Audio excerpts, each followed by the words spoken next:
breaking soon after engaging his infantry. Oh shit! Caesar apparently could not help but laugh at the absurdity of the tactic. Alright, Caesar's civil war.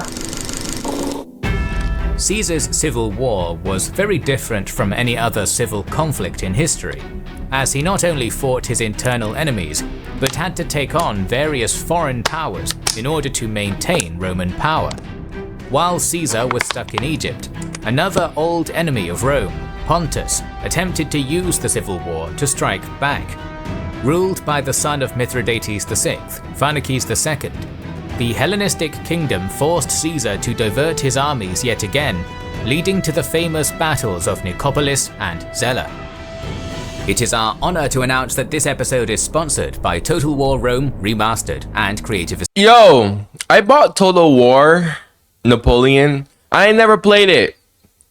Strategy games ever by clicking the link in the description. I never played it. Imagine. At the end of 48 BC, while Caesar was besieged in Alexandria, the fruits of his victory at Pharsalus seemed to be crumbling. Rome, governed by Antony, was in chaos. The Pompeian faction in North Africa was rebuilding a large army, and there had been rebellions and pro-Pompeian insurrections in Spain and Illyria. Caesar had continuously been recruiting to try and contain the situation, reinstituting legions 1, 2, 3 and 4, some of which were made primarily of ex-Pompeian soldiers. But the problems persisted. I think that's a bad idea. These problems was in Asia Minor. I feel like that's a bad idea. The infamous because what if they fight the pro-Pompey loyalists and they fucking defect? Enemy of Rome, you know what I mean? The king of Bosphorus, Pharnaces II, was eager to return Pontus under his control, and he had seized upon the opportunity presented by the civil war and attacked a number of Rome's allies in the area. Caesar's victory could not be so quickly tarnished by a foreign king. Pharnaces had to be dealt with. With Caesar trapped in Alexandria, the responsibility fell to his longtime ally, Gnaeus Domitius Calvinus. Domitius had distinguished himself in Caesar's Greek campaign, keeping Scipio's army pinned and commanding Caesar's center at Pharsalus. In recognition of this service, he had been appointed governor of the Roman province of Asia. Soon after his appointment, Pharnaces had gone on the warpath, invading Lesser Armenia and Cappadocia, lands that belonged to the allied Roman kings Deiotarus and Ariobarzanes, respectively. Both had previously supported Pompey in the war against Mithridates and the Civil War, but had been allowed to maintain their positions so long as they paid tribute to Caesar and the Republic. In late 48 BC, Deiotarus came to Domitius requesting Rome's assistance, arguing that he would not be able to pay his tribute if Pharnaces was victorious. Domitius immediately sent a delegation to the king of Bosphorus, demanding that he stop his attack and withdraw. To reinforce this demand, Domitius also began raising an army. He had originally been assigned 3 legions by Caesar, the 35th, 36th and 37th, formed from some of Pompey's men after Pharsalus, but 2 of these legions had already been dispatched to reinforce Caesar, leaving just the 36th in Asia. To increase his numbers, Domitius hastily levied a legion from Pontus. Deiotarus, who had adopted the Roman military style training his men in the legionary tradition, supplied 2 more legions of his own, plus 100 cavalry, with Ariobarzanes contributing a further 10,000 infantry and 100 cavalry. In total, Domitius's army numbered around 30,000 infantry and 1,000 cavalry. All now marched to Pontus to put pressure on Pharnaces. Pharnaces soon replied to Domitius's message, stating that he had withdrawn from Cappadocia but had taken Lesser Armenia for himself, claiming it as his right through his father's conquests, offering to wait until Caesar arrived to mediate the matter. In reality, Pharnaces had only abandoned Cappadocia because it was too distant from his homeland to be practically defended. while Lesser Armenia was next to his own kingdom. Pharnaces had heard that Domitius had sent 2 of his 3 legions to Caesar, and was confident that the Roman general would not have the quality or quantity of army needed to stop him. Pharnaces' confidence was well-founded. His army was well-trained and experienced, being veterans of over 20 battles. Furthermore, though the exact size of his army is unknown, modern estimates put it at around 20,000, and he certainly had a huge cavalry advantage over Domitius. That's quite sizable. That's quite sizable. Also, that's really sweet. We are getting different foreign powers, not just fucking shit from around, like, you know, Italy or North Africa. We're actually kind of getting more distant foreign power. That's cool to see. Domitius saw this offer for what it really was, a facade. He mustered his army and marched to Lesser Armenia, keeping to high ground to prevent any potential ambushes. What a smart man. Pharnaces sent a number of delegations. What a smart man. I mean, seriously, imagine if so many people... No, don't get me wrong. I know geography is different everywhere. But still, imagine if so many other people tried that. Time would be a lot different. Time would be a lot different. Because, seriously, how many battles, right, that have completely changed the course of history because of a fucking ambush? Like, let's be for real here. Like, imagine if people just tried that. I'm telling you, things would be a lot different. Hoping to bribe Domitius with offers of money and treasure. Domitius was resilient, however, replying to Pharnaces that by attacking Rome's allies, he had insulted the Republic and would now pay the consequences. Domitius pushed his army hard, ordering a number of long marches, soon arriving in Lesser Armenia. He encamped 7 miles from the city of Nicopolis, where Pharnaces had gathered his army. The city was located on a plain, but was encircled on 2 sides by mountains. In order to reach the city, Domitius would have to march through a pass in these mountains, presenting Pharnaces with an ideal situation to ambush his enemy. Choosing his best infantry and almost all his cavalry, he had them lie in wait in the pass. To better conceal his plan, Pharnaces also ordered cattle and peasants into the defile to maintain a look of normalcy. He also kept up his facade of finding a diplomatic solution, sending constant peace envoys to Domitius. Unfortunately for Pharnaces, these envoys somewhat backfired, with Domitius staying in camp for a number of days, attempting to genuinely negotiate with Pharnaces' ambassadors. As the days passed, Pharnaces grew increasingly worried that his ambush would be discovered. Not wanting to risk his men, Pharnaces ordered them to withdraw from their positions. He would have to wait to fight a battle in the open. He did not have to wait long. Domitius saw that peace would be impossible, and marched his force closer to Nicopolis and began to fortify a second camp. As they began to encamp, Pharnaces' army poured out of the city and drew up for battle. Pharnaces knew that his cavalry was his greatest advantage, and that they would be wasted in the city, but the plains in front of the city would be ideal terrain for them. Hastily, Domitius completed his camp, drawing his army inside. It is probable that Domitius had originally planned to besiege Pharnaces inside Nicopolis, and so negate his cavalry advantage. Now it seemed that the tables would be turned, and Domitius would be the one besieged in the fort. The following night, Pharnaces intercepted messengers from Caesar, telling Domitius of his situation in Alexandria and requesting immediate reinforcements. Seeing a golden opportunity, Pharnaces let these messengers go, sending them to Domitius. Domitius was now caught in a dilemma. On the one hand, he could keep his force inside the fort, which would better preserve his army, but would mean he would not be able to reinforce Caesar, possibly jeopardizing the whole Alexandrian campaign. On the other hand, he could leave the fort to try and force a quick battle against Pharnaces before rushing to Caesar, but would first have to fight in open terrain, where Pharnaces' cavalry would have an advantage. Pharnaces had put Domitius in a dangerous position. Seeking to capitalize on it, Pharnaces ordered 2 long trenches to be dug from the walls of Nicopolis to the trenches! 4 feet deep. He placed his infantry between the 2 trenches in one unbroken line, with a further 3 lines of infantry each behind the center and flanks. His cavalry was put on the extreme flank outside of the trenches. Pharnaces had effectively constructed a funnel that would force a frontal attack. Okay.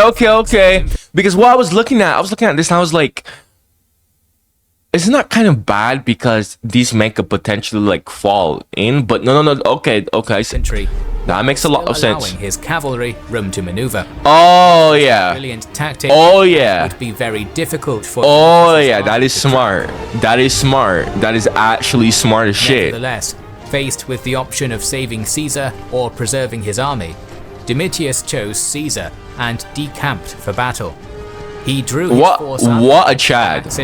The 36th on the right, the rookie Pontic legion on the left, Deiotarus' legions in the center, and Ariobarzanes' men making up the back lines. Domitius gave the order and his army charged. The 36th, partly made of Pompeian veterans, fought brilliantly against the cavalry opposite them, forcing a way through to the walls of Nicopolis and even beginning to cross the trench, attacking Pharnaces' center. However, these were the only men in Domitius' army having any success. It is not entirely clear what happened to the Pontic legion, but it seems they tried to force a way through the cavalry on their wing, as the 36th had done, but had not been successful and were pushed into the trench, being attacked from 2 sides by cavalry and infantry. The center was even less successful. Deiotarus' legions and Ariobarzanes' men had put up little resistance, breaking soon after engaging his infantry. Oh shit! Yo, this is the first time I have seen an enemy got flanked from the sides and back that did not instantly fucking lose the battle. This is literally the first time. Guys, I have reacted to so many battles. I thought that was it. I was like, okay, that's it. Boom, his flank is done. Boom, he's gonna get hit from the back. They're gonna collapse now. No. Holy shit. I am actually stunned. The first time I've seen someone get flanked and they still did not lose the battle. What? With the Roman left and center now broken, Pharnaces' army now started to surround the 36th Legion. What? Its experience proved invaluable, however. What? Forming a fighting circle called Orbis, with the highest ranking officers, including Domitius, in the center, the 36th cut their way out of the encirclement, fighting their way to nearby rocky hills. Given the difficult terrain, Pharnaces did not press them. It did not matter, as he was victorious. He won! He got flanked, his flanks was broken, he got flanked from the back, and he still won. What? The 36th had lost just 250 men, but Domitius' allies had suffered much more, Deiotarus' men alone losing around 5,000. Ooh. The Pontic legion had also taken heavy casualties.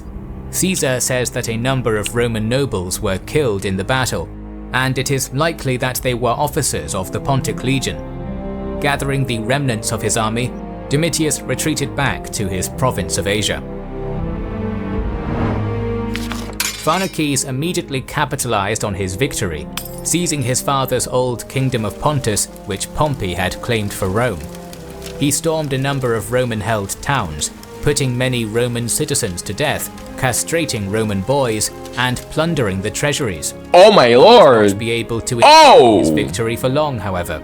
Damn! Roman Asia was probably saved by a revolt led by Pharnaces' son-in-law Asander, which drew Pharnaces north, postponing the invasion. Caesar, by now, had won the Battle of the Nile and had received word of Domitius' defeat. He was now en route to personally handle the situation. Oh shit. Oh Caesar arrived in shit. Syria, spending a few days sorting out administrative problems in the province before leaving his kinsman Sextus Caesar in control and sailing to Cilicia. Here, he again spent a few days settling local problems before pushing on into Galatia, where he met Deiotarus.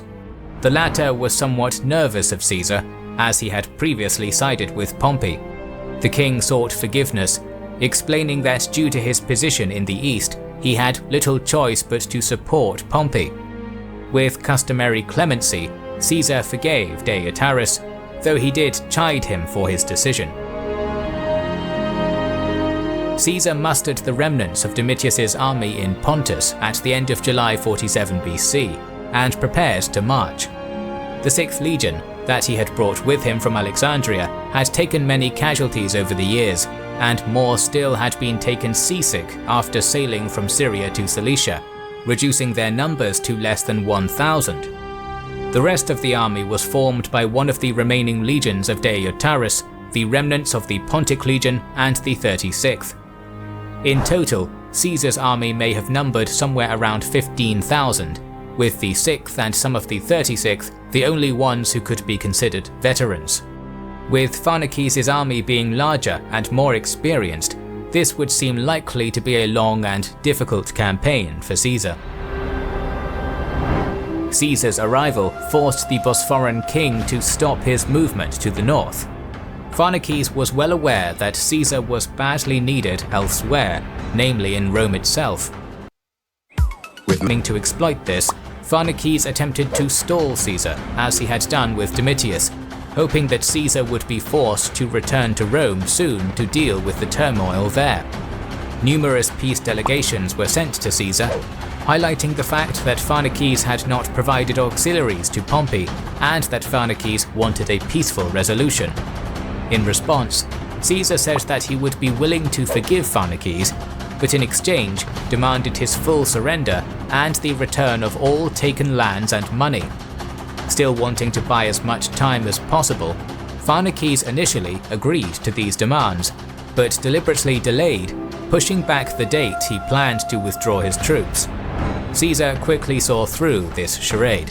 Never one for wasting time, he decided to follow his tried and tested method, to find and engage his enemy as quickly as possible.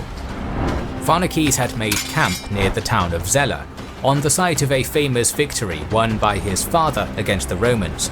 His camp was in a strong defensive position on high ground, with a track linking his camp to the town to maintain his supply line, and a valley protecting his flank.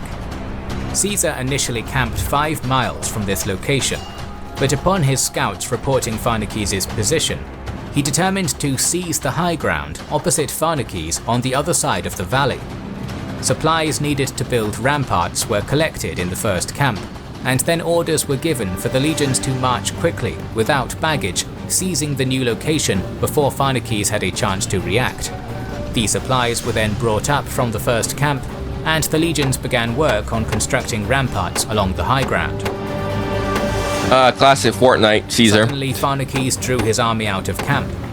Given the terrain between the two camps, Caesar, in his account, is somewhat baffled by this. Nevertheless, he drew up one line of infantry in front of the workers to protect them, confident that Pharnaces would not risk an attack. However, Pharnaces suddenly began marching his men down the side of the valley in battle formation. Again, Caesar in his account is amazed at this strategy. He suggests that Pharnaces may have been influenced by advantageous omens, or that he may have been overly confident given his recent victory over Domitius and the size and experience of his army. When Pharnaces' men began to climb up the valley to Caesar's position, Caesar apparently could not help but laugh at the absurdity of the tactic. Nonetheless, I fucking laughed too. Plan had somewhat worked. Caesar was so astounded that he had not yet recalled the majority of his army from their construction of the defences. Pharnaces' men fell upon the thin defensive line Caesar had placed in front, while Caesar hastily ordered the rest of his army to join the defensive line.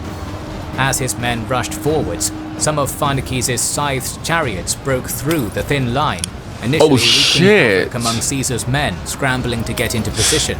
Oh As more of Caesar's shit. men moved forward, however, these chariots found themselves under intense missile fire and were forced to retreat. Caesar's men finally forming a complete battle line, with the 6th on the right, the 36th on the left, and the Pontic and Deiotaryan legion in the center.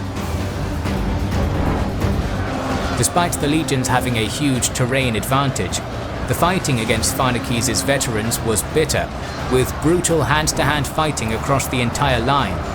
Eventually, the 6th, with the height advantage, began forcing their opponents back. Pharnaces' line began to buckle, and soon the center and left were also being forced down the slope. As Pharnaces' men attempted to retreat, many lost their footing, only to be crushed by their comrades, with the legions bearing down upon them. Soon, Pharnaces' entire army broke, throwing aside their weapons to try and more easily climb back up the valley to their camp. Caesar ordered his men to pursue, pushing up the hill and storming the camp. That guy was pretty good. The few men Pharnaces had left Honestly, guarded. good opponent. I think one of the best I've seen thus so far. All of Pharnaces' army had been killed or captured, though the king himself had managed to escape. Caesar had only taken light casualties. The campaign initially seemed that it could take months and numerous battles to complete. Indeed, the Mithridatic Wars that Rome had waged against Pharnaces' father had spanned 25 years, and Pompey had spent 3 years campaigning in Asia Minor and securing the region for Rome. Caesar's campaign had lasted just 5 days since he arrived in Pontus, with the entire enemy force defeated in a day. Oh shit! The victory was more a result of Pharnaces' rather baffling strategy than any brilliant generalship from Caesar. Yeah. Caesar was never... Thank you, kings and generals, because a lot of these people who win these battles, it's like, you know, I've said this before, but not enough for enough people to hear. It's not really that they won. It's just that their fucking opponent did some stupid shit, right? For one to miss out on a propaganda opportunity. A simple message was spread through Rome, proclaiming Caesar's success. Veni, Vidi, Vici. I came, I saw. Wait, I didn't, bro. Wait, fucking ad went. What were those words? Veni, Vidi, Vici. Fucking bars. Caesar should be a rapper. Good. After the battle, Pharnaces... That's crazy though. They put that all throughout Rome. That is mad, bro. To the north, but was chased by Domitius. With few options left, he had to abandon Sinope. Pharnaces then sailed to Bosphorus to raise another army, and even had some success before he was defeated and killed by Asander. Yeah, I bet. Caesar appointed Mithridates of Pergamum, who was invaluable during the campaign in Egypt, the king of Bosphorus. Well, in the time what a good that guy genuinely impressed me. I think that was my favorite opponent thus so far that I have seen. Minor, the situation in Spain and Illyria had also improved. Lepidus, the future triumvir and current governor of Hispania Citeria, had intervened in Hispania Ulteria, stabilizing the region. Trebonius had been assigned to replace Longinus, who was dismissed and died in a storm while leaving the province. Meanwhile, another of Caesar's lieutenants, Vatinius, had gathered a fleet, and the veterans left in Brundisium who had been too sick to join Caesar in Greece to confront Octavius. The veterans had proved their worth, winning a quick naval victory over Octavius, securing Illyricum, and forcing Octavius to retreat to North Africa. With these areas secured, Caesar could now begin to turn his attention to the last remaining threat, the Pompeian faction in North Africa. But firstly, he was needed in Rome. Antony's governance had been disastrous, and Caesar could not afford to embark on another campaign with Rome in turmoil. Caesar left the 36th and Pontic Legion in Asia Minor, ordering the 6th back to Italy, following them shortly afterwards. More videos on the Great Roman Civil War are on the way. So that's insane. I like this one. This part was fucking sweet. This part was sweet. Wow. Look, man, if you're new to my channel, you made it this far into my video, man, subscribe. You know what I mean? Subscribe, check out my other reactions. If you're an active viewer, man, again, join the channel membership. It's only 99 cents a month. I purposely made it cheap for my active viewers. The link to it is going to be in the description below. What are the benefits that you get? Well, your comments are replied to much more quicker. You get more insider access of what's going on with me, future content I'm going to make. And like I said, as we get more members, you know, we're going to, you know, I'm going to expand that, okay? A lot out there. Right now, I only have like 6-7 members right now. And thank you to those people. I'm gonna link the video in the comments to all the perks that you get, because I'm not gonna explain that here. Anyways, man, thank you for watching and goodbye, man. Excellent reaction today.